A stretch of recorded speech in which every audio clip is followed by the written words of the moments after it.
பிஸ்மில்லாஹிர் ரஹ்மானிர் ரஹீம். நீங்கள் அல்லாஹ்வுக்காக ஹஜ்ஜையும் உம்ராவையும் நிறைவேற்றுங்கள். நீங்கள் தடுக்கப்பட்டால் பலிப்பிராணியில் இயன்ற ஒன்று அறுக்கப்பட வேண்டும். பலிப்பிராணி தனது எல்லையை அடையும் வரை உங்கள் தலைகளை மழிக்காதீர்கள். உங்களில் யாரேனும் நோயாளியாகவோ அல்லது தனது தலையில் நோவினை உள்ளவராகவோ தலையை மழி தால் நோன்பு நோற்பது அல்லது தர்மம் செய்வது அல்லது பலியிடுவது உரிய பரிகாரமாகும். நீங்கள் பாதுகாப்பான சூழலை அடைந்து யாரேனும் ஹஜ்ஜையும் உம்ராவையும் தமத்து முறையில் செய்தால் அவர் பலிப்பிராணியில் இயன்றதை அறுக்க வேண்டும். அதை பெற்றுக்கொள்ளாதவர் ஹஜ்ஜில் 3 நாட்களும் ஊருக்கு திரும்பியதும் 7 நாட்களும் நோன்பு நோற்க வேண்டும். இது முழுமையான 10 ஆகும். இது யாருடைய குடும்பம் மஸ்ஜிதுல் ஹராமில் மக்காவில் வசிக்கவில்லையோ அவர்களுக்குரியது. அல்லாஹ்வை அஞ்சிக் கொள்ளுங்கள்.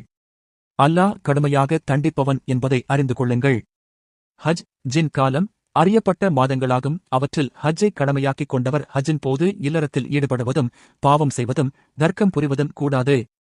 நீங்கள் நன்மையில் எதைச் செய்தாலும் அல்லாஹ் அதனை அறிகிறான். ஹஜ்ஜுக்குரிய பயணப் பொருட்களை தயார்படுத்திக் கொள்ளுங்கள். பயணப் பொருட்களில் மிகச் சிறந்தது இரையச்சமாகும். அறிவுடையோரே, எனக்கே அஞ்சுங்கள். ஹஜ் பயணத்தில் வியாபாரம் செய்து உங்களுடைய இறைவனின் அருளை நீங்கள் தேடிக் கொள்வது உங்கள் மீது குற்றமில்லை.